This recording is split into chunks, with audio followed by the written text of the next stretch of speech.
Je remercie, la FMM de nous, apporter cette opportunité, pour la deuxième fois, pour nous exprimer, donc au nom de la CPR auprès, de vos adhérents. Donc, pour nous représenter, je pense qu'un certain nombre d'entre vous nous connaissent, mais je vais néanmoins nous représenter. Donc je suis Julia Guérin, je suis responsable au sein de la direction des autorisations de la CPR, d'un service, qui s'appelle le service des établissements et des procédures spécialisées et qui est en charge notamment de l'agrément des établissements de paiement et de monnaie électronique et de l'enregistrement des agents, prestataires de services de paiement présentés par les établissements de paiement. Donc je le précise puisque ce sont les 2 modalités, de raisons pour lesquelles nous revenons vers vous aujourd'hui. Et donc nous allons nous partager la présentation avec mon collègue Gabriel Bosch, qui est analyste dans le service. Voilà, donc je vais revenir sur le contexte, de notre présentation aujourd'hui, pourquoi revenir vers vous aujourd'hui? Mon collègue enchaînera sur, le vif du sujet, c'est-à-dire, les modalités de mise en conformité, des opérateurs telco avec, les exigences réglementaires, dont la CPR a la charge en matière de services de paiement et de lutte anti-blanchiment. Donc, vous voyez un schéma, alors ceux d'entre nous qui nous connaissent sont familiers de ce petit schéma qu'on vous avait déjà présenté au début de l'année. Mais on le rappelle, donc dans la chaîne des opérateurs telco, qui part du payeur, c'est-à-dire l'abonné, qui passe par l'opérateur de départ et qui va jusqu'à l'éditeur qui est le fournisseur de services payés par l'abonné, avec la chaîne de reversement, entre un ou plusieurs opérateurs intermédiaires et l'opérateur d'arrivée. Donc la partie gauche, j'en parle pour, ne plus en parler, jusqu'à la fin de la présentation. Ce sont, les opérateurs de départ, qui peuvent bénéficier, de l'exemption telco. Ce qu'on appelle l'exemption telco dans notre jargon, c'est une exemption prévue par le code monétaire et financier, issue de la deuxième directive sur les services de paiement et qui font que ces opérateurs qui encaissent les paiements sur facture de leurs abonnés pour les services, les différents services d'achat de contenu numérique, de services vocaux, de, tickets, de stationnement ou autres, ou collecte des dons de cette façon, et qui, aussi sont considérés par nous comme effectuant une prestation de service de paiement, mais peuvent en être exemptés. Donc ne sont soumis à aucune réglementation, aucune obligation réglementaire, ni pour les services de paiement, ni pour la lutte anti-blanchiment.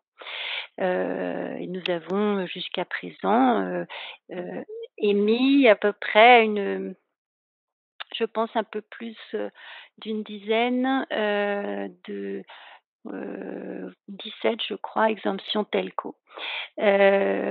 Voilà, donc on les met de côté et comme on vous l'avait dit en février quand on était venu vous voir, parce que voilà, le dialogue avec vous dure depuis, 2016 en réalité, depuis plusieurs années, mais il a été interrompu pendant, longtemps, pour, clarifier au niveau européen le fait que cette exemption telco n'est éligible que pour les opérateurs de départ.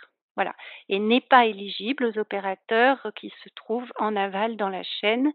Voilà, ça a mis un petit peu de temps à être clarifié au niveau européen, mais la Commission européenne a tranché avec son outil, de Q&A, et a tranché de façon claire. C'est ce qu'on était venu vous dire il y a quelques mois. Alors ensuite, les opérateurs intermédiaires qui entrent en possession des fonds fournissent des services de paiement ne peuvent donc pas bénéficier de cette exemption et doivent donc se mettre en conformité. Il y a 2 modalités de mise en conformité. Soit ils se font enregistrer comme agents d'un prestataire de services de paiement, soit ils se font agréer. S'ils se font agréer en tant qu'établissement de paiement, qui est la modalité la plus lourde, ils peuvent exercer ces services de paiement en leur propre nom, voilà, en leur nom propre.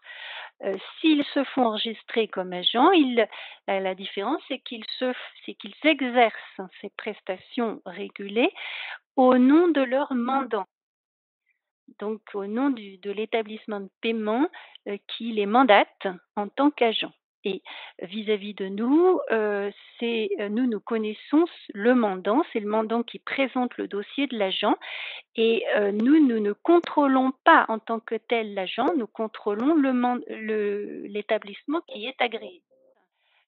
On vous a rappelé, les dates jalons de notre première campagne de mise en conformité. Donc on était venu présenter, je crois que c'était, au début de l'année 2020 ou fin 2019, alors cette fois-ci dans les locaux de la FMM et nous aurions eu plaisir à revenir, dans des circonstances normales. Voilà, pour présenter, cette, exigence de mise en conformité et on avait lancé, une campagne de courrier en vous demandant, de nous, communiquer en retour quelle solution de mise en conformité vous choisissez et le calendrier de mise en conformité. Alors je reviens pas sur, évidemment la crise sanitaire, et les décalages que cela a entraîné, mais au-delà de indépendamment de cela, hem, cette première campagne à laquelle malheureusement tout le monde n'a pas répondu, loin de là, a, en tout cas eu le mérite de, susciter beaucoup de questions et de faire apparaître ou confirmer, beaucoup de difficultés que vous aviez en tant qu'opérateur telco à, rejoindre, épouser, respecter cette réglementation de services de paiement. Et donc on a eu des entretiens en bilatéral avec un certain nombre d'opérateurs et aussi d'établissements de paiement, sur ces questions, et on a pris un petit peu de temps, nous, à la CPR, je le dis en toute transparence, pour, réfléchir aux solutions, et aux réponses à vous apporter. Donc, si on passe au slide suivant, le slide 5, je vous voyais, une petite enfin là, une répartition, du bilan de la première campagne. C'est que, bon voilà, il y avait une grosse minorité d'entre vous, ne savaient pas ce qu'ils allaient faire et je pense que, parmi les raisons de cette situation, c'est effectivement la difficulté à comprendre comment ils allaient faire face à nos exigences.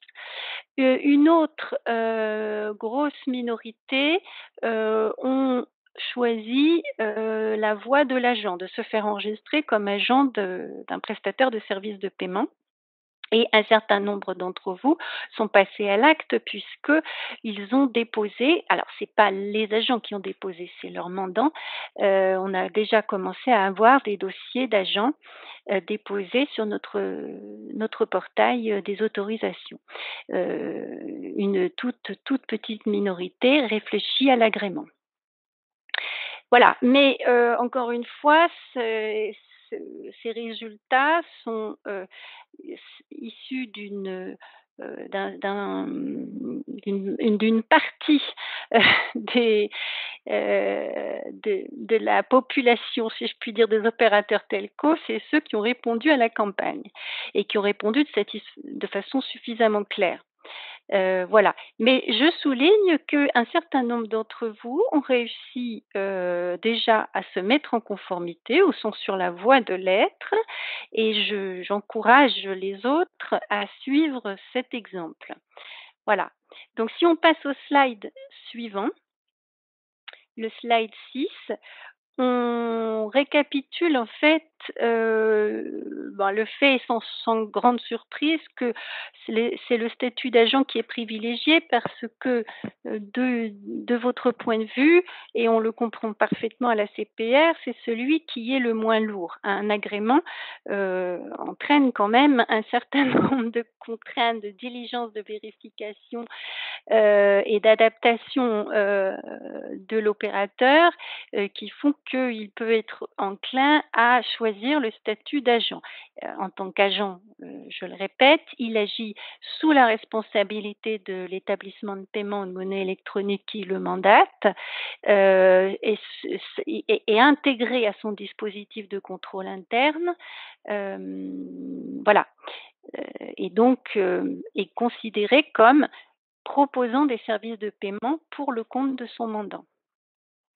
Voilà, alors les difficultés maintenant, rentrons dans le le cœur du sujet. Elles étaient essentiellement de 3 ordres, donc 3 points d'achoppement pour vous permettre de vous mettre en conformité. Un premier voilà, des premières difficultés liées au délai d'exécution des opérations de paiement. On va y revenir, mais on a bien conscience que, souvent entre le début de la chaîne, c'est-à-dire le paiement par l'abonné payeur et l'acheminement des fonds, jusqu'à l'éditeur, le producteur de services, qui sont payés ainsi, il peut s'écouler, non pas 1 ou 2 jours, comme l'exige la réglementation des paiements, mais jusqu'à 60 jours. Donc on a réfléchi à ce premier problème, on va vous exposer, les solutions que l'on voit. Le deuxième, c'est votre, obligation de respecter, les informations qui accompagnent les transferts de fonds. C'est-à-dire, donc il y a un règlement sur les transferts de fonds qui impose la communication d'informations sur le donneur d'ordre et sur le bénéficiaire de ces transferts de fonds. Et ce qu'on a souvent entendu de votre part, c'est le fait de dire: «Moi, je suis un opérateur intermédiaire dans la chaîne, je ne connais pas, le donneur d'ordre initial, hein, le payeur, l'abonné et je ne connais pas non plus forcément l'éditeur en fin de chaîne, donc j'en suis bien incapable de donner les informations, qui sont demandées». Alors ça, c'est un corpus de règles qui relève de façon plus générale, de la réglementation sur la lutte anti-blanchiment et financement du terrorisme. Et dans ce corpus de textes, il y a aussi, des diligences en matière de vérification de l'identité de la clientèle, de KYC et de vigilance continue, qui sont aussi un corpus de règles dont nous comprenons que, voilà, les opérateurs, disaient, qu'il était difficile, de les appliquer, ne serait-ce que parce qu'ils ne connaissent pas forcément la clientèle en aval, dans la chaîne de reversement, qui peut être, longue. Voilà, et puis, il reste un problème en dehors de l'encadré qu'on laisse en dessous. On en est conscient, mais là, par contre, on va pas pouvoir faire beaucoup, c'est le et ça restera et c'est vrai pour, de toute façon, tout acteur, même, dans d'autres secteurs que les télécoms, hein, c'est le coût de la mise en conformité, quand on est un acteur de taille modeste, qu'on brasse peu de volume.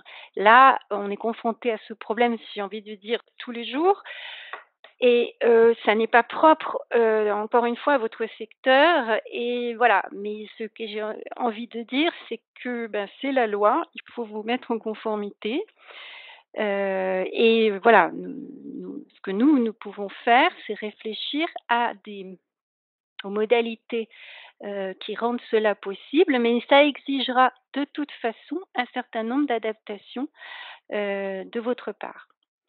Voilà, donc sur le dernier slide de de ma partie de présentation et je m'arrêterai là ensuite, c'est le 7.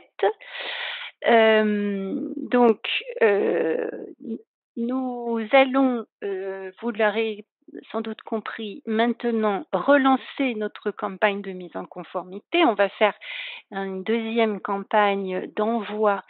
Cette fois-ci, ce ne sera pas que des courriers, mais on utilisera aussi les courriels. On espère donc lancer ça d'ici la fin de l'année, donc dans pas longtemps. On vous laissera 1 mois cette fois-ci pour répondre et répondre avec une solution précise. Il faudra nous indiquer quel est votre, mode de mise en conformité. Est-ce que vous envisagez de vous faire enregistrer comme agent? Est-ce que vous êtes en contact avec, 1 ou 2 ou 3 mandants et de façon suffisamment avancée?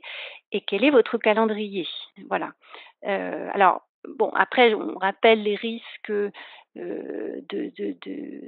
d'absence de réponse, voilà. L'idée c'est pas d'en arriver là, hein. Bon voilà, l'exercice illégal d'opération de service de paiement est puni en France. La CPR est une autorité de régulation et une autorité de sanction. Mais, le but n'est pas d'en arriver là. Bien sûr, ça existe. Voilà, nous cherchons de façon constructive une solution pour vous permettre de vous mettre en conformité et en échange, par contre, on va maintenant être plus incisif et exiger cette mise en conformité dans la mesure où nous considérons maintenant qu'elle est possible. Voilà, avec les précisions que mon collègue va vous apporter maintenant sur les différents chapitres, que j'ai évoqués. Gabriel, si tu veux prendre la suite? Hem, je voudrais parler de 2, déjà des 2 premiers sujets, qui étaient le délai d'exécution des opérations de paiement. C'est un point qui nous a été, souvent remonté. Et donc notamment le fait, que les opérateurs, télécoms ne sont pas forcément en mesure de respecter les règles de mise à disposition des fonds, sachant que normalement, le bénéficiaire doit recevoir enfin le prestataire de service de paiement du bénéficiaire doit recevoir les fonds à J+1, mais sur le marché des télécoms, on constate que, les délais de règlement sont plutôt de l'ordre de J+60. Voilà, ça pouvait poser quelques problèmes, notamment ensuite sur la capacité, de chaque intermédiaire à mettre à disposition ses fonds, vers le bénéficiaire. Donc si on passe sur le slide suivant, il y a donc ces 2 textes que j'ai rappelés. Je vais pas, reciter le code monétaire et financier, mais en effet, un prestataire de service de paiement lorsqu'il exécute une opération de paiement, sur ordre donc d'un payeur, il doit être en mesure de transférer les fonds au prestataire de service de paiement du bénéficiaire, donc à comprendre la banque ici là du bénéficiaire, au plus tard, un jour ouvrable, après le moment de la réception de l'ordre de paiement. Ça c'est le deuxième texte dit que, le bénéficiaire, lui, il doit, enfin le PSP du bénéficiaire doit mettre à disposition immédiatement les fonds, heu, une fois que son propre compte a été crédité. Autrement dit, j'entre en possession de fonds qui ne m'appartiennent pas, je ne les conserve pas, sans les mettre à disposition du réel propriétaire. Voilà, donc c'est ce qu'impose le texte. Mais on peut, se concentrer, je pense, sur 2 points qui méritent d'être clarifiés. D'abord, c'est la notion du bénéficiaire dans cette chaîne de paiement, du telco et ensuite le moment de réception de l'ordre de paiement. Alors, je pense qu'on peut passer, au slide 10. Mmh, donc voilà les quelques principes d'application qu'on pourrait, retenir pour, se mettre en conformité. Et d'ailleurs, sur ce point, madame Guérin l'a rappelé, mais il y a déjà des acteurs qui ont commencé leur démarche de mise en conformité. Donc, ce qui vous est présenté là, ce sont des solutions, viables, puisqu'elles sont déjà mises en place elles vont être mises en place pardon par certains opérateurs de tailles diverses d'ailleurs. Alors, le 1er point, c'est de considérer que la personne bénéficiaire, c'est réellement la personne qui est immédiatement en aval, dans la chaîne de paiement. Autrement dit, si je suis le premier opérateur intermédiaire, bon, eh bien, le bénéficiaire, ce sera l'opérateur intermédiaire 2. Si je suis l'opérateur, ici dans le schéma que vous avez sous les yeux, si je suis l'opérateur d'arrivée, mon bénéficiaire, ce sera l'éditeur de contenu, et ainsi de suite. Donc c'est la personne directement en aval dans la chaîne de paiement. Et alors de là va découler un petit peu toute la suite de ma présentation en réalité. Le premier point, c'est de dire, bon, bah, puisque le bénéficiaire, c'est la personne qui est immédiatement en aval dans la chaîne de paiement, si je reçois les fonds pour son compte, je suis en mesure de lui mettre immédiatement les fonds à disposition. Ça ne veut pas dire que je dois immédiatement reverser les fonds. Donc là, c'est le point 3, je crois, dans les principes sur ce slide. L'opérateur peut très bien convenir avec le bénéficiaire de lui reverser les fonds à une date donnée, tous les X du mois ou tous les X jours. Et donc là, on considère que c'est le moment de la réception de l'ordre. C'est-à-dire que s'il s'est engagé à transférer les fonds le 15, au plus tard le 16, les fonds sont reçus par la banque ou le PSP du bénéficiaire. Donc ça, c'est un premier point qui lève, je pense, beaucoup de sujets sur les délais d'exécution des opérations de paiement et sur la mise à disposition des fonds. Je pense que si vous avancez juste un tout petit peu, vous verrez, voilà.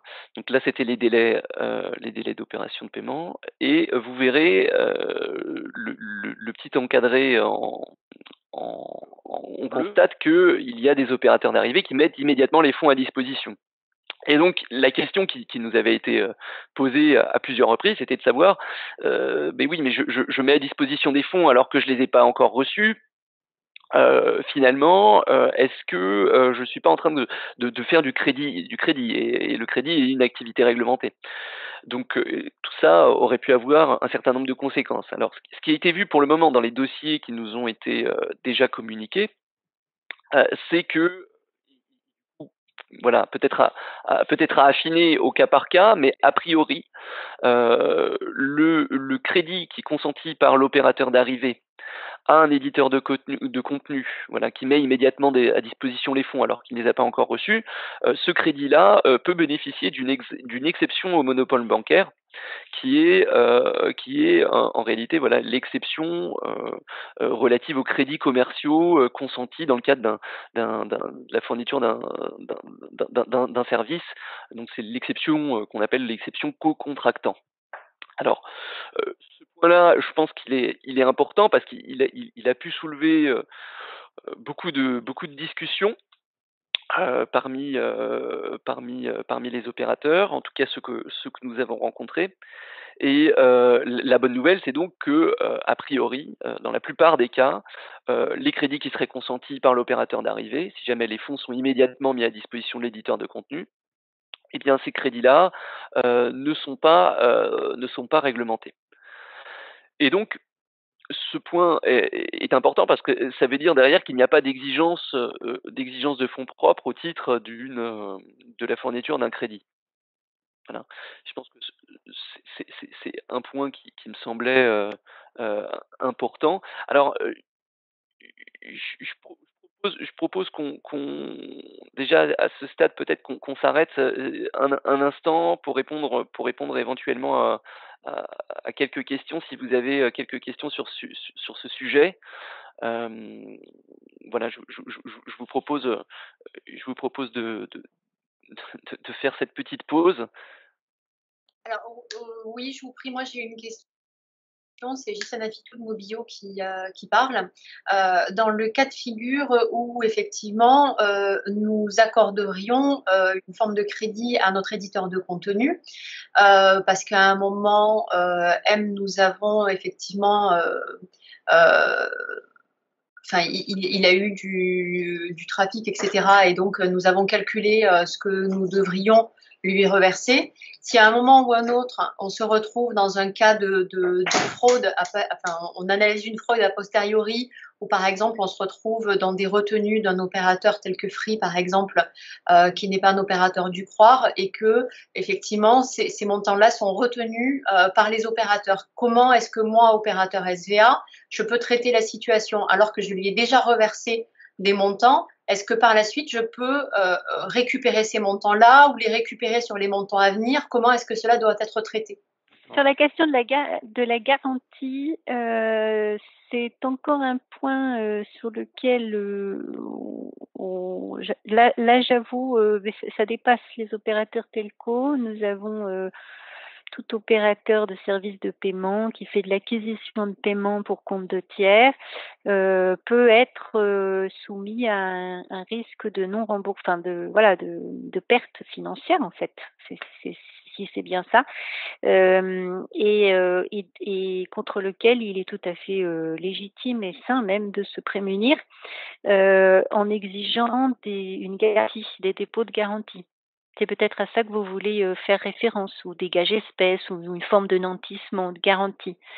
Notre position à ce stade, c'est de dire, c'est normal de vous prémunir, on le comprend tout à fait. Simplement, ça ne peut pas être fait en gelant des fonds sur un compte, parce que les fonds ne sont pas vos fonds à vous, c'est les fonds de votre clientèle, de votre utilisateur de services de paiement dans notre jargon, et ces fonds doivent être laissés librement à leur disposition. Donc l'idée, c'est de mettre en place un mécanisme de garantie par lequel votre client accepte de reverser une somme sur un compte affecté expressément à cette garantie, et sur laquelle vous serez mis d'accord contractuellement. Mais à ce compte-là, j'ai une question, c'est si la retenue, elle vient de plus haut, enfin, ça veut dire que si le client en dessous, il veut pas restituer les sommes, on fait comment? Parce que c'est pas sûr qu'on puisse mettre en place ces systèmes de garantie. Marie-Baptiste, Société SFR. Le principe, c'est que vous êtes mis en responsabilité et c'est vous qui êtes en perte. Donc, vous pouvez vous retourner vers votre client, mais si vous avez mis en place au préalable un système de garantie, vous pourrez piocher dans c'est bien ça, hein, le système de garantie, c'est de pouvoir actionner la garantie. Donc ces fonds qui sont mis dans un compte affecté, qui sont gelés en quelque sorte, en cas d'activation de la garantie, vous pouvez vous rembourser en quelque sorte dessus. Simplement, ce qu'on demande, c'est que les fonds soient mis sur un compte bancaire, ces fonds mis en garantie sur un compte bancaire affecté expressément à ce système de garantie. Voilà, et nous sommes actuellement en discussion avec des acteurs qui ne sont pas du tout dans les télécoms, pas du tout dans votre modèle d'affaires, mais qui sont confrontés à la même difficulté que vous. Voilà, sur les modalités précises de l'ouverture de ce compte avec leur banque, dont ils sont les titulaires. C'est un compte ouvert à votre nom, mais comme vous êtes établissement de paiement ou agent prestataire de services de paiement, vous n'êtes pas établissement de crédit, vous n'avez pas le droit d'avoir la libre disposition de ces fonds. Sinon, vous êtes considéré comme recevant des fonds du public, ce qui n'est pas permis à des acteurs du paiement. Donc, voilà, il faut ouvrir un compte affecté expressément à cette garantie. C'est la solution que l'on voit actuellement se dessiner, mais je ne vous dis pas qu'elle est mise en place parfaitement. Alors là, c'est une difficulté qui, voilà, encore une fois, dépasse largement le monde des télécoms et sur lesquels on travaille parce que nous sommes entre nous comprenons parfaitement ce besoin de se protéger, encore une fois, mais d'un autre côté, nous devons faire appliquer la réglementation. Voilà et donc la réglementation dit que, les prestataires de services de paiement n'ont pas le droit de recevoir des fonds du public comme cela. Donc ces fonds doivent être affectés à la garantie. Ça paraît quand même bonjour, excusez-moi, Nicolas Boug, Axialis. Ça paraît quand même extrêmement lourd comme Ah, comme je sais bien. processus et comme engagement contractuel et comme engagement financier de la part des clients finaux, en fait, des éditeurs de logiciels, de services. Enfin, j'ai un peu de mal à comprendre. Si on compare ça au mécanisme de carte bancaire, par exemple, où on a des chargebacks sur la carte bancaire, la banque va tout à fait pouvoir reprendre les fonds sur le compte bancaire normal du commerçant. Il n'y a pas lieu d'avoir eu un compte intermédiaire provisionné pour tout usage. C'est-à-dire que en tant qu'opérateur, vous encaissez des fonds pour le compte de l'opérateur qui est en aval. Donc ce ne sont pas vos fonds. C'est des fonds dont vous êtes momentanément en possession pour le compte de ce tiers. D'accord, mais si à un moment soit donné, l'éditeur. Et donc, si on hérite d'une dette pour le compte de ce tiers. Ce que je veux, oui, non, mais pour l'instant, si on n'est pas à l'étape de la dette, on n'est pas encore à cette étape. Nous considérons que vous tenez un compte de paiement. Alors, si vous êtes agent, c'est votre mandant qui tient le compte de paiement, mais de votre client. Mais voilà, c'est un compte de paiement. Et donc, il y a une réglementation qui s'impose à ce compte de paiement. Et il y a un article du Code qui dit que les fonds doivent être mis à la disposition immédiatement et à 100% des réceptions à la disposition de ce tiers qui est le bénéficiaire de ces fonds. Alors, par Et contre, donc, c'est pour ça qu'on ne peut pas, vous n'avez pas le droit de les retenir, vous n'avez pas le droit d'appliquer ce qu'on appelle un pied de compte, c'est-à-dire de geler une partie en prévision d'un problème de remboursement. Voilà, ça c'est la réglementation des services de paiement. Mais je suis d'accord avec vous que dans la réalité, il faut mettre au point des mécanismes pour vous protéger si effectivement il y a ce problème de cashback en fait. Voilà. Et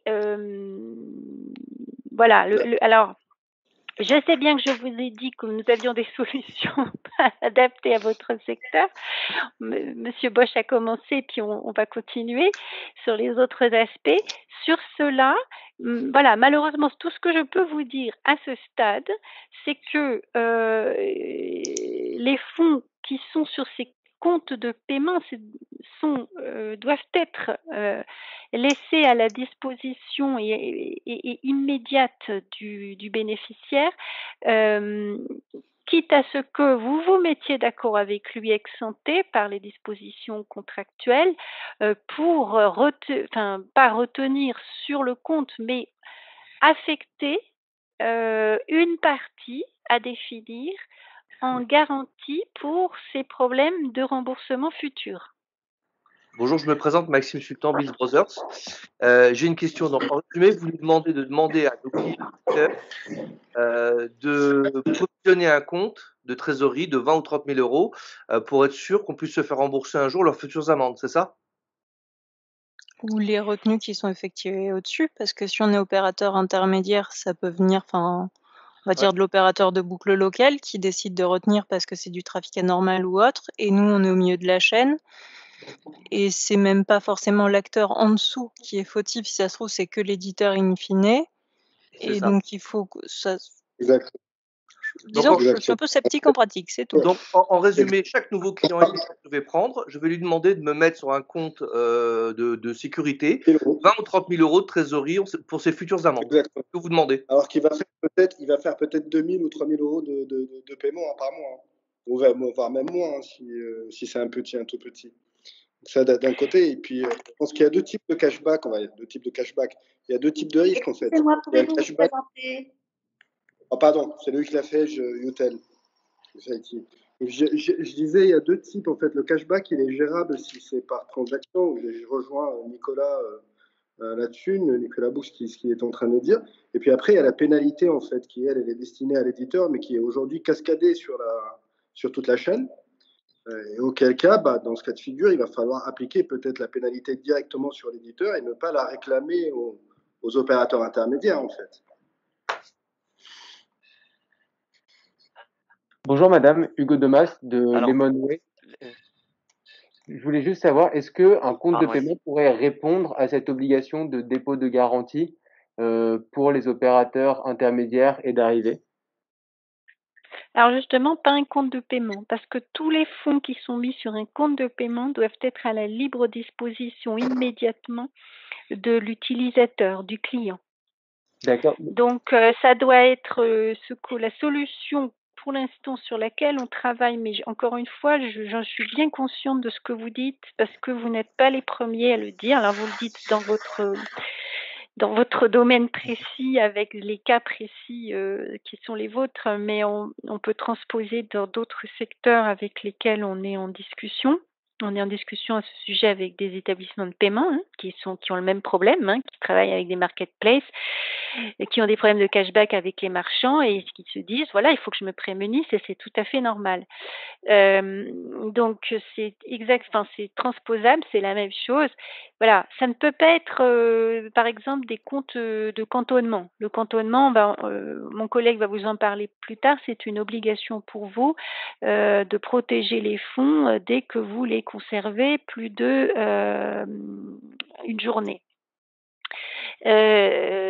Mais ça reste un compte de cantonnement, c'est comme un compte de paiement. Ce sont des fonds qui ne vous appartiennent pas, qui sont techniquement, ils sont sur votre compte bancaire ouvert auprès de votre prestataire de services de paiement, auprès de votre banque, mais c'est de l'encaissement pour compte de tiers. Donc, ce ne sont pas vos fonds et donc vous n'avez pas le droit de les utiliser à titre de garantie, que ce soit les fonds avant cantonnement ou cantonnés.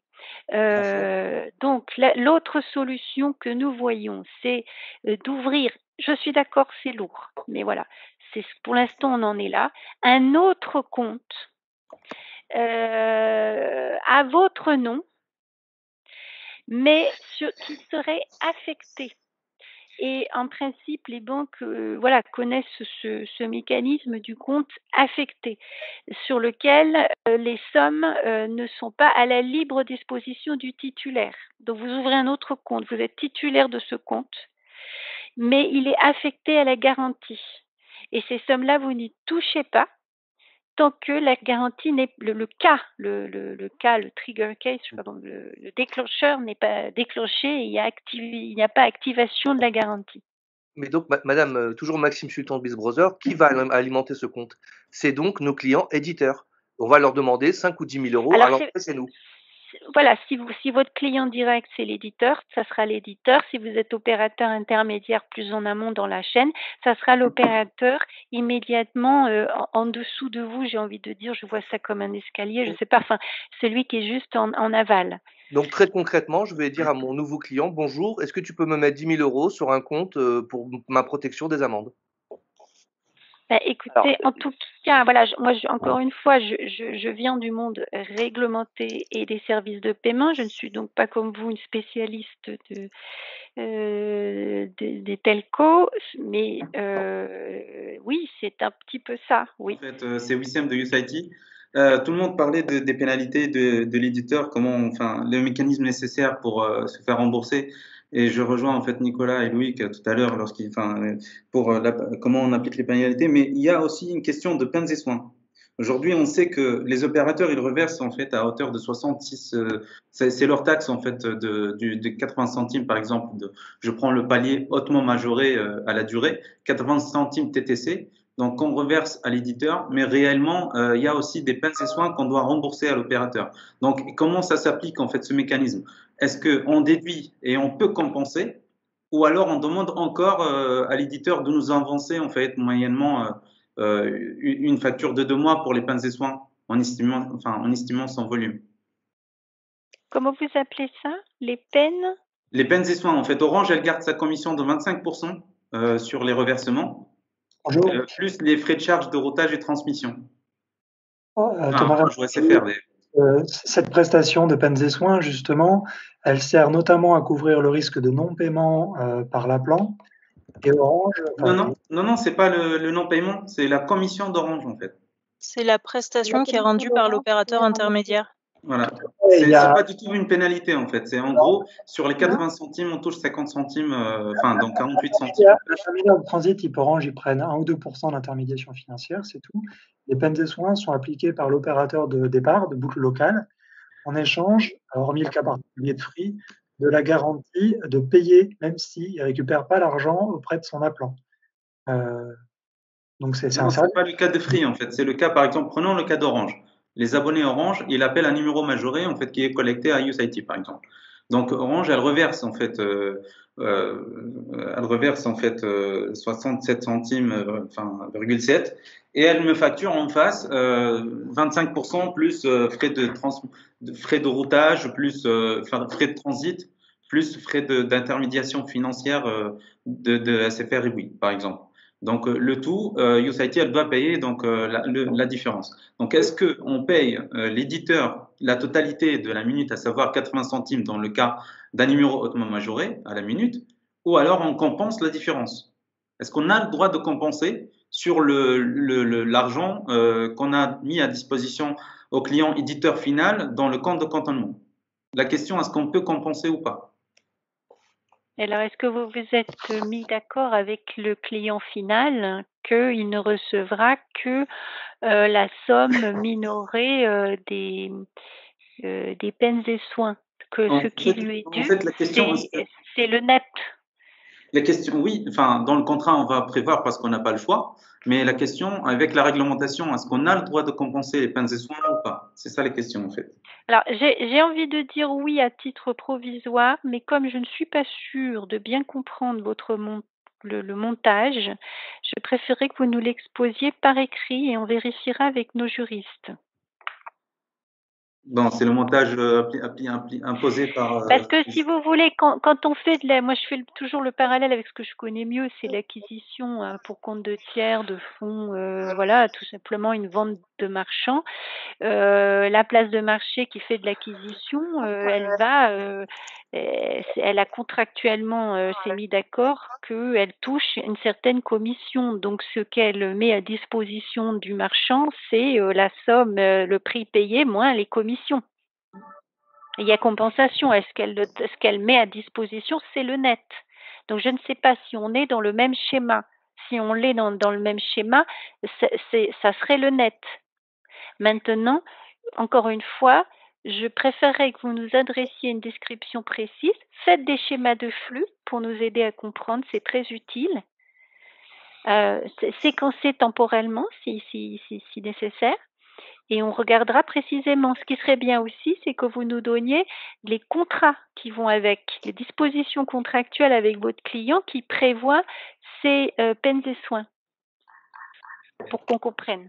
Alors, je vais passer à la suite, mais juste un instant, je vois que dans le chat qu'il y a une question de Monsieur Stéphane Beucher qui porte finalement sur je comprends, sur les moments de reversement.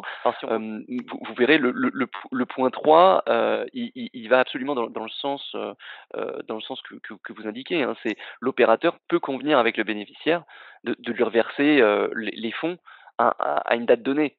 Voilà, donc c'est pas, il n'y a pas, comment dire, de contradiction entre le fait d'établir une clause dans les contrats qui indique que les fonds lui sont reversés tous les X du mois ou tous les X jours.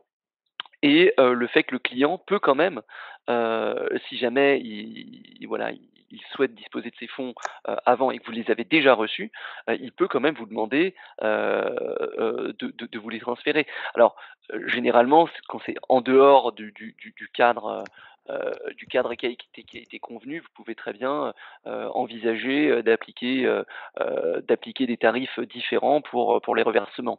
Donc non, ce n'est pas faire fi du contrat que vous avez signé avec l'éditeur. Alors on peut peut-être passer aux autres slides. Alors, le deuxième sujet dont je souhaitais parler, c'était les informations qui accompagnent les transferts de fonds. Et alors, ce que disent les textes, de manière assez simple, c'est que les transferts de fonds, ils sont accompagnés en fait de certaines informations sur le donneur d'ordre et sur le bénéficiaire. Alors ça demande quand même de qualifier ce que c'est que ici le donneur d'ordre et ce que c'est que qui est le bénéficiaire et qui est le donneur d'ordre. En réalité, tous les problèmes qui nous ont été remontés découlent du fait que pour les opérateurs, voilà, vous ne connaissez pas le payeur initial, vous ne connaissez pas forcément l'abonné, et vous ne connaissez pas forcément le bénéficiaire final, l'éditeur de contenu. Donc, si on passe au slide suivant, je vais apporter quelques réponses sur ce sujet. Le premier, c'est de dire que le bénéficiaire, donc en général, c'est la personne qui est juste en dessous, en dessous de l'opérateur, juste en aval de l'opérateur. Donc pour l'opérateur intermédiaire 1, là dans le schéma, c'était l'opérateur intermédiaire 2. Donc là, je pense qu'un point est important, c'est de comprendre que généralement le donneur d'ordre est en réalité également le bénéficiaire. Donc ça c'est important parce que c'est l'opérateur intermédiaire 2 ici dans ce schéma qui va demander à ce que les fonds lui soient reversés. Contractuellement, voilà, il y a un contrat qui est passé avec l'opérateur intermédiaire 1 pour que ces fonds lui soient reversés. Donc c'est bien lui le client. Alors, sur le premier transfert, normalement, les informations qui sont accompagnées du premier transfert, donc entre l'opérateur de départ et l'opérateur intermédiaire, ça devrait être au moins le nom de l'opérateur de départ, ainsi que l'adresse ou le numéro de RCS et le nom du premier opérateur intermédiaire. Alors, ce point-là, normalement, il n'est pas, comment dire, il ne devrait pas vous poser de problème, déjà parce que en réalité, c'est la banque là, du PSP, enfin c'est le PSP de l'opérateur de départ qui transmet ces informations. Mais vous devez être en mesure de les récupérer. Voilà. Donc en tant que, vous devez être en mesure de vous assurer que les fonds que vous allez créditer sur le compte de paiement de l'opérateur intermédiaire 2 ont bien été accompagnés de ces informations-là. Donc ça c'est le premier point. Le deuxième point, c'est le fait que vous, en tant qu'opérateur intermédiaire, là, dans ce cas-là, l'opérateur intermédiaire 1, je l'ai dit juste avant, votre client, c'est l'opérateur intermédiaire 2, non, la personne, ou en tout cas, qui va être immédiatement en aval dans la chaîne. Donc, pour un opérateur intermédiaire, c'est le suivant. Pour un opérateur d'arrivée, ça va être l'éditeur de contenu. Donc là-dessus, il vous appartient de mettre en œuvre toutes les obligations de vigilance à l'égard à l'égard de vos clients. Donc il y a des KYC qui sont nécessaires à mettre en œuvre. Ça, c'est le premier point. Sur les informations et sur la LCBFT. On peut peut-être passer au slide encore suivant. Alors, l'opérateur intermédiaire, l'opérateur intermédiaire 1, je l'ai déjà un peu évoqué, mais le bénéficiaire de l'opérateur intermédiaire 1, c'est également en général le donneur d'ordre.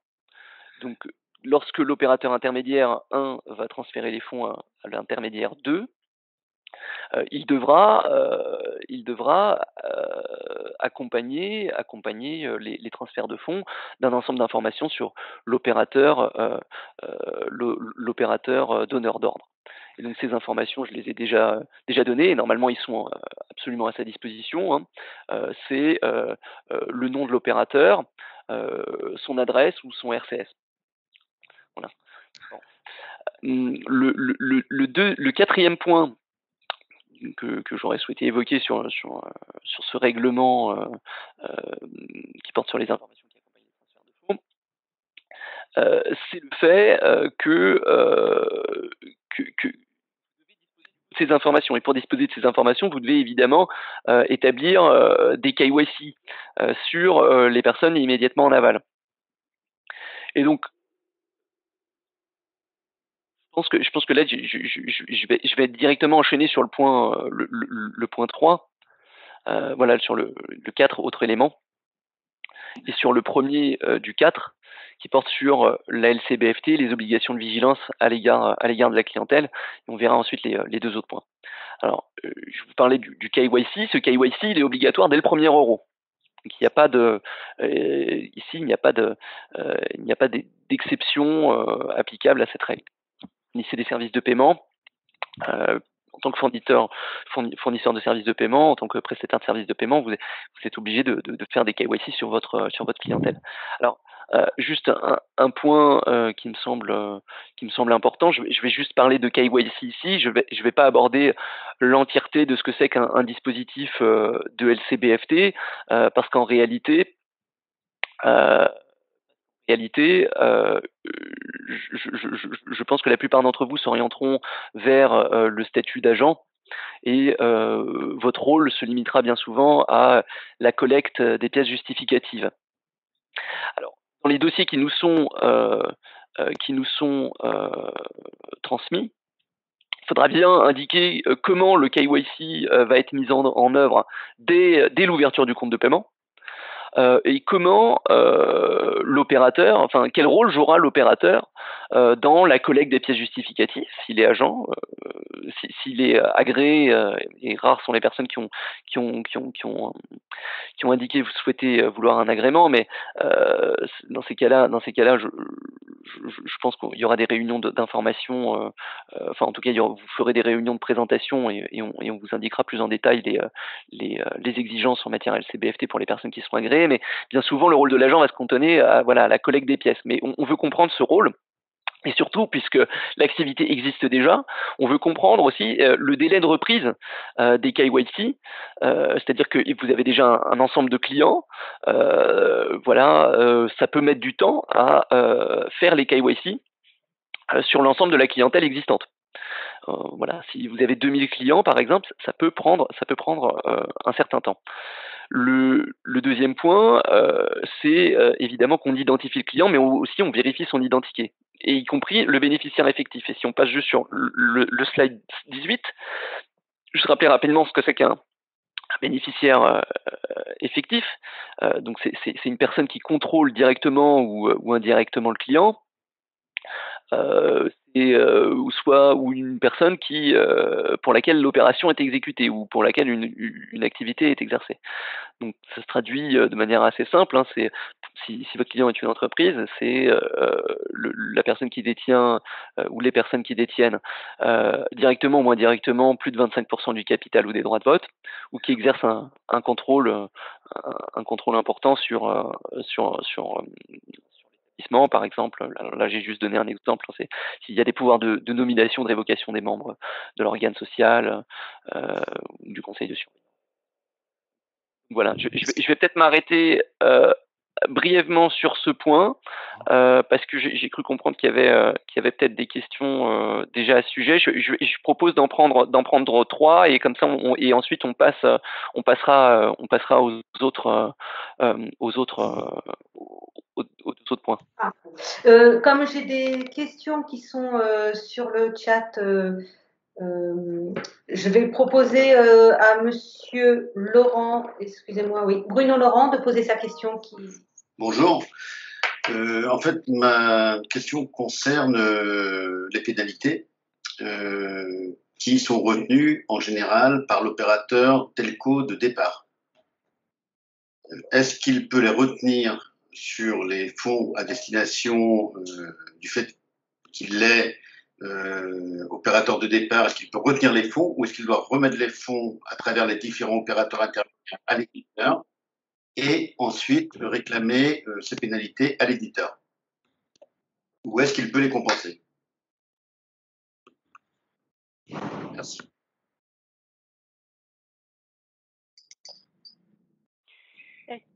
Il me semble la même question que tout à l'heure ça revient un petit peu au même que sur les peines et soins. C'est la capacité, c'est le sens retour dans les fonds, le sens de remontée lorsqu'il y a des pénalités qui sont dues. Donc c'est pareil, j'ai envie de dire, est-ce que vous pouvez exposer le schéma précisément, le cas, accompagné des dispositions contractuelles qui sous-tendent ces pénalités? Où est-ce qu'elles sont prévues et comment elles sont formulées? Pour qu'on étudie précisément le cas. Très bien. Je me permets, Jérôme Dahan de Webel Payment Services. J'ai une question concernant donc les KYC. On a deux hypothèses pour un établissement de paiement de traiter le sujet, notamment de reprise de l'ensemble de ces KYC. Et là, j'aimerais l'avis de la CPA sur le sujet. Est-ce que, vu qu'il y a un enjeu de continuité d'activité sur l'ensemble des opérateurs qui sont présents, est-ce que on peut mettre en conformité un opérateur SVA, ouvrir les comptes de paiement à destination de l'ensemble de ses éditeurs et ensuite reprendre l'ensemble des KYC avec un certain délai qui aurait été inséré notamment dans la déclaration d'agent, ou est-ce qu'il est préférable de réaliser la totalité des KYC pour ensuite ouvrir l'ensemble des comptes de paiement, reprendre les flux et démarrer le cantonnement des fonds? Qu'est-ce qui est préférable de faire aujourd'hui?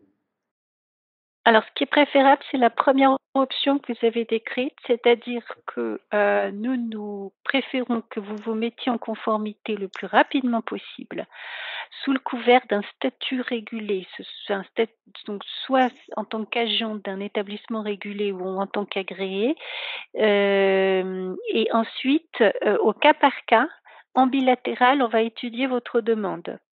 Et effectivement, on comprend que vous puissiez pas, si vous avez des centaines ou des milliers de dossiers à revoir à l'aune de nos exigences de KYC qui sont plus fortes en raison du dispositif des services de paiement, on peut négocier un délai.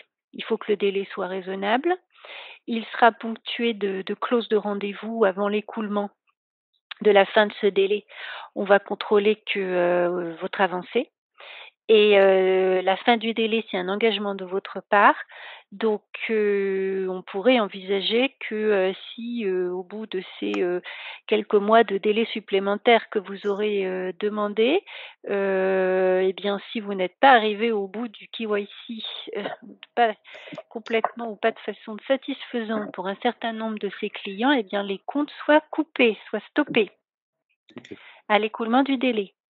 Voilà, tout ça, c'est des choses qu'on peut voir entre nous, mais encore une fois, comment dire, le diable étant dans les détails, chaque cas étant à certains égards particuliers, nous réservons précisément la réponse en fonction de votre modèle. Très bien, merci. Maintenant, la préférence, clairement, c'est que vous mettiez en conformité rapidement. Voilà. Je pense que c'est clair. Bonjour, Monsieur Chevalier. J'ai une question pour la société GST. J'ai une question sur le schéma qu'on avait vu un petit peu avant. Si l'opérateur d'arrivée paye l'éditeur de service avant même de recevoir les fonds. Donc, on a vu qu'il avait l'exemption de monopole bancaire, donc c'est pas une opération de crédit. Dans ce cas-là, est-ce qu'il a besoin d'avoir le statut d'agent est-ce qu'il a besoin de cantonner les fonds, étant donné que l'intégralité a été payée avant même la réception des fonds? Donc, dans la mesure où vous avez fait l'avancée des fonds, lorsque vous les recevez, en fait, vous vous remboursez. C'est ça ce que vous voulez dire? Exactement, exactement. Le paiement est intervenu avant. Voilà. Alors, d'abord, c'est peut-être pas 100% des cas qui sont comme ça. Il y a peut-être une partie des flux qui se fait sans avance, je ne sais pas. Alors, mais de toute façon, il faut mettre en place un dispositif de compte de paiement. Alors, évidemment, si vous me dites que 100% est en avance, je ne sais pas comment ça se... Bon, voilà, nous considérons que c'est à partir du moment où vous encaissez ces fonds, il faut quand même mettre en place un compte de paiement parce que peut-être que l'intégralité des fonds ne sera pas versée en avance. D'accord. Alors, pour le coup, l'intégralité est versée en avance, donc c'est vrai que c'est un cas qui est très spécifique. Je comprends que si c'est simplement 99%, ça ne marche pas. Théoriquement, si on est sur 100%, je pense que le besoin d'avoir le statut d'agent est peut-être moins fort. Ah si, Alors, si, le statut d'agent est néanmoins nécessaire. D'accord. Il faut vous faire enregistrer et il faut que les volumes de paiement soient soient sous couvert d'un dispositif contractualisé conforme à la réglementation des services de paiement. Ce que je ne mesure pas, moi je pense quand même que vous êtes assujetti à l'obligation de prévoir un compte de cantonnement et un dispositif de compte de paiement et de compte de cantonnement au cas où pour X% des fonds, ça ne se passe pas entièrement en avance. D'accord. Dans ce cas-là, les fonds, quand on les reçoit en remboursement, entre guillemets, peuvent passer par le compte de cantonnement et puis après bifurquer pour le remboursement des paiements effectués. Alors oui, en tout cas de compte de paiement. De Je paiement. sais pas, D'accord. Gabriel, si tu veux compléter ma réponse. non, c'est. Je pense que c'était assez clair. Je pense effectivement que il y a peut-être des cas dans lesquels vous seriez amené à encaisser les fonds avant de les reverser ou enfin voilà, éventuellement là il faudrait l'étudier aussi pour ce cas spécifique. Mais a priori, oui, vous devriez ouvrir quand même des comptes de paiement. Je propose qu'on passe juste à la protection des fonds rapidement à l'autre slide et après au dernier. Je vais essayer d'être bref pour permettre quand même encore quelques minutes d'échange et prendre quelques questions. L'autre obligation qu'on souhaitait mentionner, c'était l'obligation de protection des fonds. Lorsque on fournit des services de paiement, et donc là ça rejoint un peu une des questions, on encaisse des fonds donc pour le compte d'un tiers. Ces fonds-là appartiennent à des utilisateurs de services de paiement et les fonds qui ne nous appartiennent pas, on a l'obligation de les cantonner si on les garde dans nos livres au-delà d'un jour. Donc il y a un cantonnement des fonds sur un compte dédié, un compte spécifique qui est appelé compte de cantonnement et qui protège les fonds des éventuels créanciers sur l'opérateur intermédiaire. Puisque ces fonds ne vous appartiennent pas, vos créanciers ne vont pas être en mesure de saisir les fonds qui sont sur le compte de cantonnement. Alors, dans un des dossiers que nous avons pu voir, l'opérateur intermédiaire était mandaté comme agent, mais il conservait finalement toute la relation commerciale avec ses clients, ce qui est normal. Dans ce cas-là, dans le cas que je vais évoquer, les fonds étaient certes cantonnés, ils arrivaient sur un compte de règlement un compte de règlement au nom de l'opérateur intermédiaire, c'était renvoyé vers le compte de cantonnement du mandant et ça redescendait sur le compte de règlement de l'intermédiaire pour faire le virement. Donc là, vous avez cette flèche décantonnement pour effectuer le reversement. Donc les reversements étaient toujours effectués par l'opérateur intermédiaire parce que c'était lui qui avait la relation et ça permettait de continuer l'activité sans changer trop la manière de réaliser les opérations aujourd'hui. Et donc, sur cette étape-là, se pose quand même une question. Là, je m'adresserai peut-être pour les établissements de paiement qui sont présents, se pose quand même la question de savoir se pose quand même la question de savoir si les fonds conservés sur le compte de règlement au moment du décantonnement sont bien reversés immédiatement. C'est-à-dire, il ne faut pas que les fonds restent sur le compte de règlement, il ne faut pas que ça remonte sur le compte de cantonnement et qu'ensuite ça redescende sur le compte de règlement ouvert. Donc là, j'ai noté ouvert chez un établissement de crédit. Donc il faudrait pas que ces fonds restent sur le compte de règlement. Donc l'EP, enfin l'établissement de paiement ou un autre mandataire devra s'assurer que l'opérateur intermédiaire ne conserve pas ses fonds sur ce compte de règlement. Donc il serait quand même intéressant dans les dossiers qui nous sont déposés de nous indiquer la manière dont vous assurez que c'est bien le cas. Donc les comptes de cantonnement qui sont ouverts chez les établissements de crédit, donc par l'établissement de paiement et éventuellement le compte de règlement ouvert par l'opérateur intermédiaire chez un établissement de crédit également. Voilà. Donc ça, c'est le, le slide 19.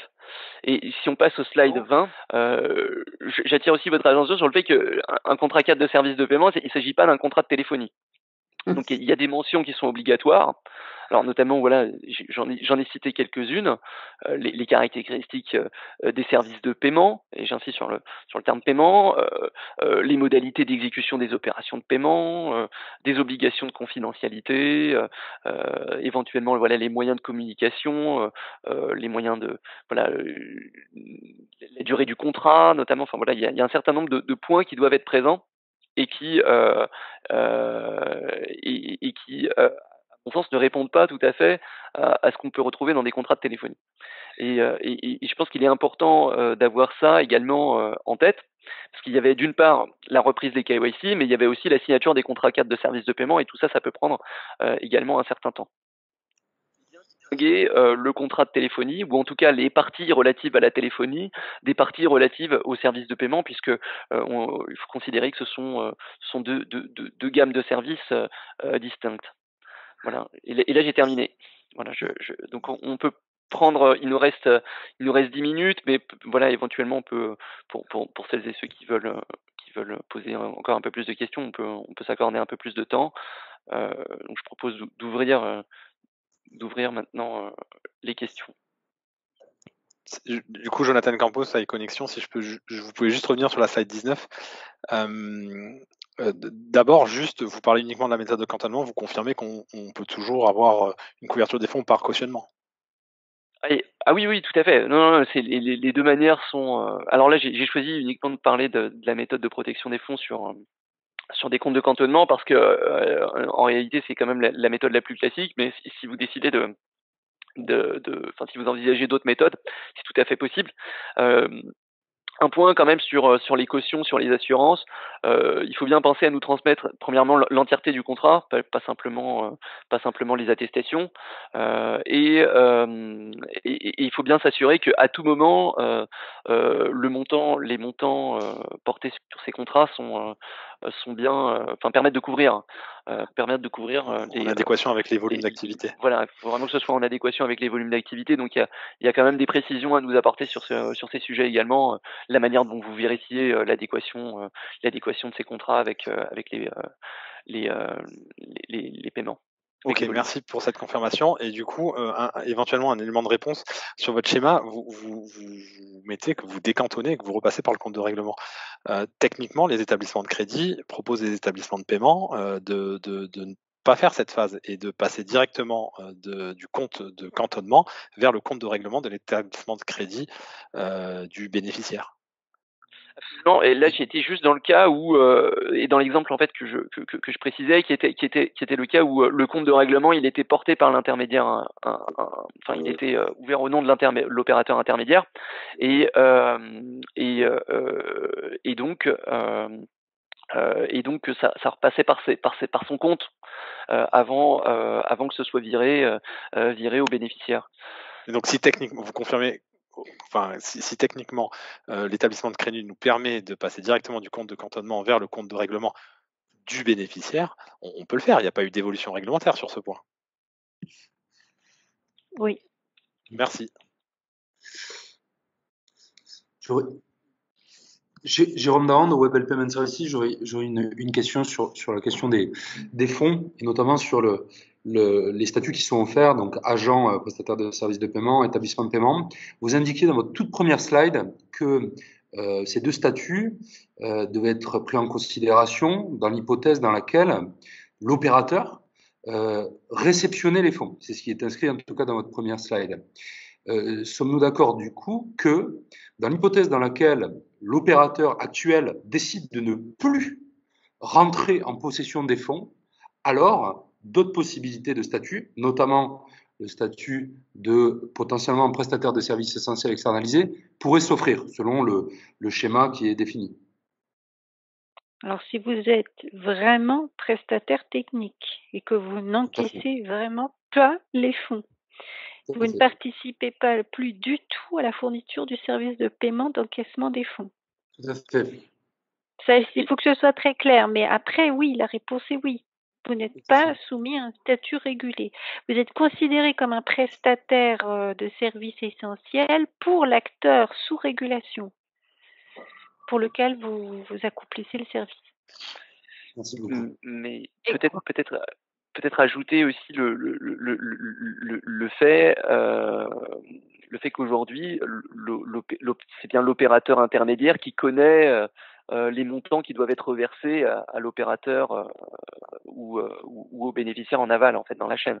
Donc, il faudra quand même justifier le fait que l'établissement de paiement est en mesure de connaître ces étapes sans que ça se fasse pas sur ordre, en fait, qu'il n'existe pas les opérations un peu sur ordre de l'opérateur intermédiaire.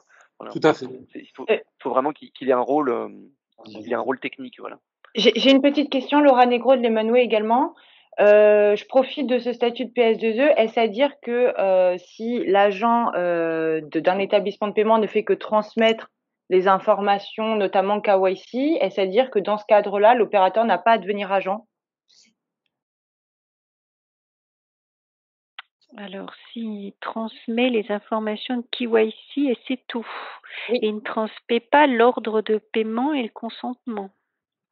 Il ne payer, parce que s'il transmet l'ordre de paiement et le consentement à payer, par exemple, nous considérons qu'il doit être enregistré comme agent. S'il ne fait que rassembler les pièces du KYC qu'il transmet à celui au PSP, effectivement, mais alors là, il est peut-être considéré comme intermédiaire en opération de banque. Il doit peut-être se faire enregistrer à l'ORIAS. Faut voir. Voilà. Là, je réserve la réponse, mais en tout cas, oui, pas agent stricto sensu. Encore une fois, c'est vrai que là, nous faisons des réponses, un peu ex cathedra sur les questions d'ordre général que vous posez. Mais encore une fois, je le redis parce que c'est très important. Ensuite, venez nous présenter votre cas particulier parce qu'à la fin, c'est vraiment une instruction au cas par cas. Et voilà, les réponses génériques que l'on fait aujourd'hui ne sont pas forcément adaptées à votre cas particulier. Tout à fait. Excusez-moi, bonjour, Sarah Borgna pour la société Eloquente. Je me permets de renouveler une question qui a été posée dans le chat par Bruno Joannides concernant l'exemption au titre de l'éventail de services et biens limités. Je voulais savoir si aujourd'hui c'était toujours un axe sur lequel on pouvait essayer de se soustraire à la qualité d'agent ou de PSP en vous présentant un dossier par exemple, ou vu notre statut d'opérateur intermédiaire, ça serait pas du tout possible. Non, alors ça, on l'a déjà vu. Ça nous a déjà été demandé et dans la mesure où ce statut d'exempté pour un éventail limité de biens et services, c'est justement lorsque il y a une vente d'un bien ou d'un service, une acquisition d'un bien ou d'un service. Là, la prestation que vous faites, elle est d'ordre financier, c'est une acquisition de fonds pour compte de tiers et un reversement. Ça n'est pas un service commercial ou un bien. Donc, ça ne rentre pas dans cette exemption. Voilà. Ok, très bien, merci. Alors Bruno Joannides, j'en profite pour rebondir sur la question, parce que moi peut-être de la préciser, y compris sur le PSP qui est en bout de chaîne et qui est en relation directement avec l'éditeur.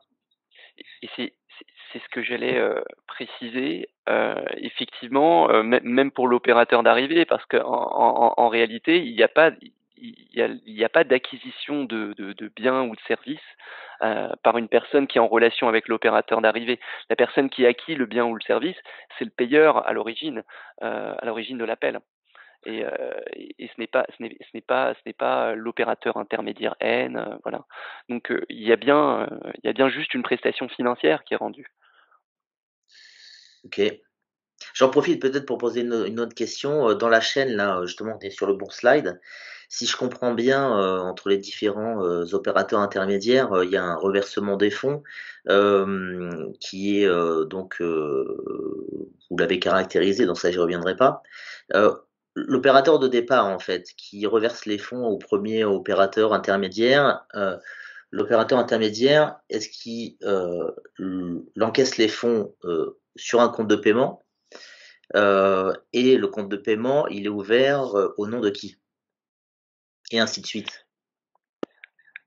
Alors, Il est au... Vas-y, Gabriel. ah, pardon. J'allais reprendre ce point. En fait, ça rejoint un peu les slides suivants sur le fait qu'il encaisse bien les fonds pour le compte d'une personne et c'est la personne immédiatement en aval dans la chaîne. Donc le compte de paiement, il est ouvert. Donc là, pour l'opérateur intermédiaire 1, c'était l'opérateur intermédiaire 2. Voilà. Donc chaque opérateur intermédiaire a un compte de paiement ouvert au nom de l'intermédiaire qui est plus bas dans la chaîne, si je comprends bien. C'est ça. C'est la grande innovation par rapport à ce qu'on vous a présenté il y a quelques mois. C'est pour le dire en quelques mots, c'est qu'on découpe la chaîne, on ne la prend plus en considération dans son entièreté, allant de l'abonné à l'éditeur. On considère, on la découpe autour de l'intermédiaire en question. Donc, on considère qu'il preste un service de paiement au bénéfice de son client immédiatement derrière lui, en aval.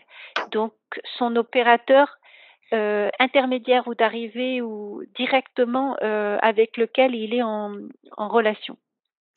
D'accord, donc et là je terminerai. Donc ça veut dire que l'opérateur qui est en aval, il est en effet en droit de demander de façon dérogatoire le versement total des fonds qui sont détenus sur le compte de paiement de l'opérateur qui est en amont.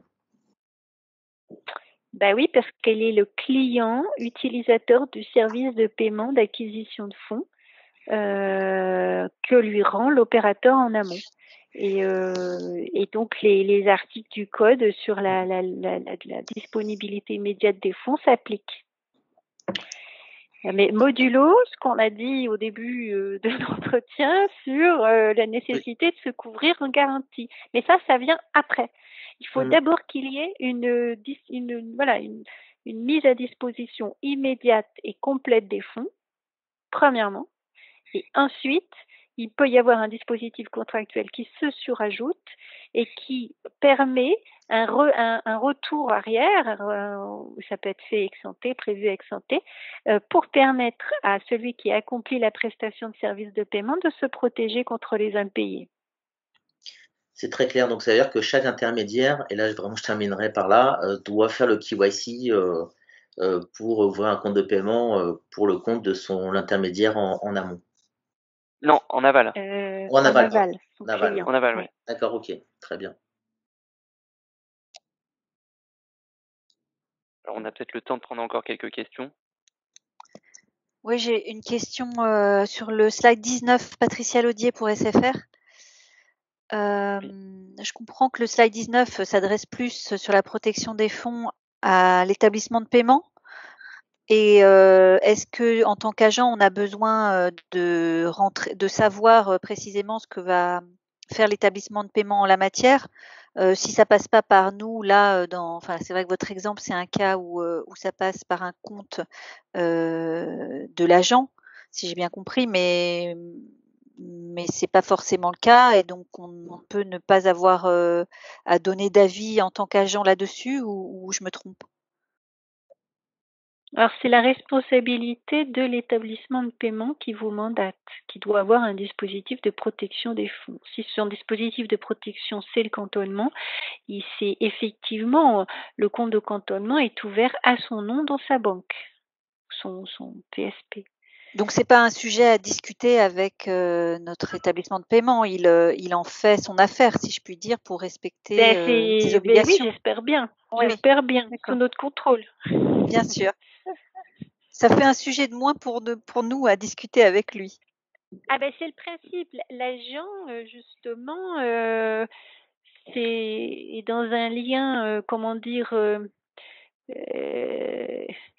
il n'est pas régulé techniquement parlant, hein, juridiquement parlant. C'est son mandant qui est régulé et qui est assujetti à toute la réglementation. Mais par effet de ricochet, néanmoins, l'agent doit se soumettre aux règles de participer à la protection des fonds, doit se soumettre aux règles KYC, LCBFT, protection du consommateur, auxquelles son mandant est assujetti dans les relations avec son client. Donc après, c'est la responsabilité de l'établissement de paiement et en tant qu'agent, il vous contrôlera pour ça. Il doit le faire. Il doit contrôler que vous respectiez bien ces procédures de KYC, par exemple. D'accord. J'ai une petite question, pardon. Alors, c'est Loïc qui a encore la flèche de USIT, en fait. J'ai une question qui concerne un cas particulier, en fait, où on va avoir parmi les intermédiaires un opérateur, mais qui n'est pas établi en France, qui est établi en Europe, je sais pas, en Belgique ou en Suisse. Et derrière, c'est lui qui peut être en relation soit avec un autre opérateur intermédiaire qui peut aussi être en France ou ailleurs en Europe, ou l'éditeur final de service. Est-ce que les mêmes la même démarche s'applique aux autres opérateurs ou pas qui sont en dehors de la France? Mais pour des opérations effectuées pour des clients français en France, oui. Et à ce moment-là, il existe les dispositifs du passeport. Donc ces opérateurs-là peuvent se faire de la même façon, agréés dans leur pays et passeporter ensuite, notifier un passeport Alors, ils pour sont en établir aval en la plupart France. du temps. Pardon, je vous ai coupé. Je disais, ils sont en aval. En gros, Alors, oui, mais alors la question c'est si c'est l'éditeur, il peut. Alors, si c'est l'éditeur, oui, donc on considère qu'il y a une prestation de service de paiement rendue à un client qui est à l'étranger, dans un autre pays de l'Union européenne. C'est ça la question? exactement, exactement. Eh bien, pour cela, il faut que, si vous êtes agent, il faut que votre mandant, établissement de paiement mandant, dispose du droit de passeport dans le pays en question. Ça sera un passeport en libre prestation de service. Et effectivement, il faut vérifier qu'il a bien le passeport. S'il ne l'a pas, il peut le demander. D'accord. Pour information, on a déjà, il y a des acteurs étrangers, hein, parce que la question aurait pu aussi porter sur ce qui est fait des opérateurs étrangers qui exercent en France. On en a contacté pas mal, oui, également. Juste un point de précision. Et justement, je me permets de rebondir sur la question, Maxime Sultan, toujours Biz Brother. Un opérateur qui exerce avec une licence ARCEP en France, mais qui est basé en Angleterre, donc hors d'Europe, quid? Eh bien, là, j'ai le regret de vous dire que dans quelques semaines, il y a un événement qui s'appelle le Brexit qui va avoir lieu et donc il n'y aura plus la possibilité pour des acteurs anglais de prester des services de paiement en France sous couvert du passeport parce que tous les droits au passeport vont tomber. Merci. Juste, Baptiste Hugo, côté ARCEP, je tiens juste à préciser, il n'y a plus de licence opérateur, c'est une déclaration, donc normalement il ne devrait plus y avoir de déclaration non plus obligatoire pour les opérateurs des communications électroniques suite à la transposition du Code européen des communications électroniques dans le droit français. Bien. Je vous propose, si vous en êtes d'accord, qu'on arrête là. Je tiens à remercier chaleureusement Madame Guérin, Julia Guérin et Gabriel Bosch pour leur intervention, que j'ai trouvée à titre personnel très pédagogique, très claire, et leur disponibilité pour répondre aux questions. Merci beaucoup. On a essayé d'être pédagogue, d'être clair. On est donc à votre disposition pour approfondir les cas sur lesquels on n'a pas pu de répondre parfaitement aux questions sur les systèmes de garantie et aussi, voilà, si vous pouvez nous apporter des schémas, des dispositions contractuelles qui nous permettront de mieux vous répondre en comprenant mieux la nature de la difficulté. Et je précise que l'on a une boîte mail dédiée au telco. Merci beaucoup. Mais je vous en prie. Merci beaucoup, Madame Jouin-Arzur. Merci pour cette organisation.